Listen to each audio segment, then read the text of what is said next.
Congress సర్కార్పై fire అయ్యారు మాజీ మంత్రి హరీష్ రావు. రేవంత్ పాలనలో అన్ని స్కాములే తప్ప స్కీములు లేవంటూ విమర్శించారు.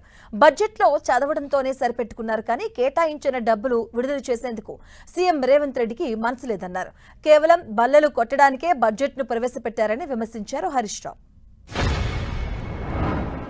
బడ్జెట్ల బట్టిగారు చదువుడు, వీళ్ళు బల్లలు కొట్టుడు, పైసలు మాత్రం వత్తలు వచ్చినాయా కూలీలకు? ఎక్కడన్నా కూలీలకు ఇందిరమ్మ ఆత్మీయ భరోసా పేరిట ఏడాదికి 12,000 రూపాయలు ఇస్తామన్నారు. ఏ కూలీకి కూడా 1 రూపాయి వచ్చిన పరిస్థితి లేదు. అంటే బడ్జెట్ల చదువుడు బల్లలు కొట్టుకున్నట్లే ఉండదు తప్ప పేదవాడి కూలీ కడుపు నిండింది లేదు, 12,000 రూపాయలు పడ్డది లేదు. కానీ యనుముల వారి కుటుంబం వాళ్ళ ఖజానా నిండుతున్నది, వాళ్ళ కడుపులు నిండుతున్నాయి, కానీ కూలీల కడుపు మాత్రం నిండలేదు. ఇందిరమ్మ ఆత్మీయ భరోసా 3 ఏళ్లైనా కూడా ఇప్పటికీ అమలుకు నోచుకోని పరిస్థితి. ఆ బడ్జెట్ కో విలువ ఉండాలనా వద్దా? అసెంబ్లీలో చెప్తే బడ్జెట్ పాస్ అయితే ఆ కూలీలకు డబ్బులు ఇవ్వడానికి నీకు లేవా? మాట్లాడితే పైసలు లేవంటాడు, నన్ను కోసుక తింటారా అంటాడు, ఖజానా ఖాళీ ఉందంటాడు.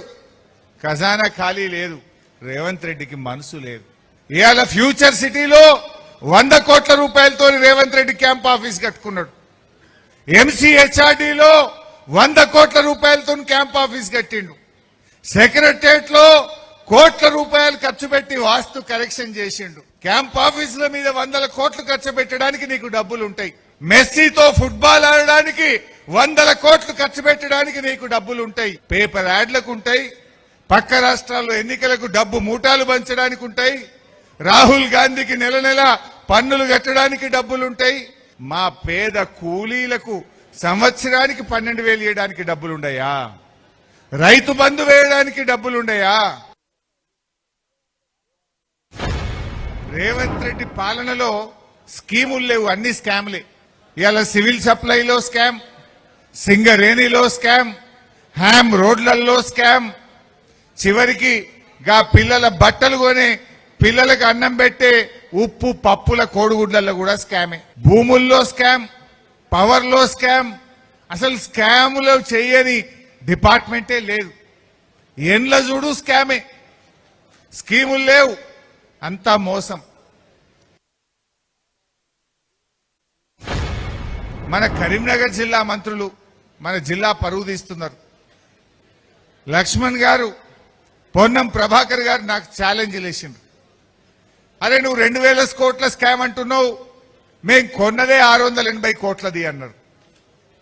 వాళ్ళకి నిజంగా వాళ్ళని చూస్తే నాకు జాలేస్తుంది.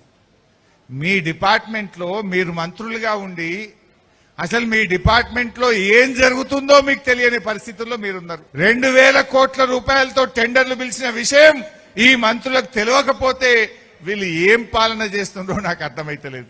ఎంత కొంటున్నారో, ఎంత టెండర్లు పిలిచినరో కూడా తెలియని అయోమయ స్థితిలో ఈ పొన్నం ప్రభాకర్ గారు, ఈ లక్ష్మణ్ గారు ఉంటే నేను వారి విజ్ఞతకే వదిలేస్తున్నా. నాకు ఛాలెంజ్ చేసి రాజీనామాకు రెడీ అని. నేను రెడీ, నేను అనగలుగుతా. కానీ స్కామ్ చేసిన వాళ్ళు మీరు కాదు. ఆ డిపార్ట్మెంట్ లో ఏమైతుందో మీకు తెలియదు. ముఖ్యమంత్రి మొత్తం టెండర్లు పిలిచి మింగుతా ఉన్నాడు. ఆ అనుముల వారి అన్నదమ్ములే మింగుతున్నారు కనుక మీకేమైతుందో మీకు తెలియదు.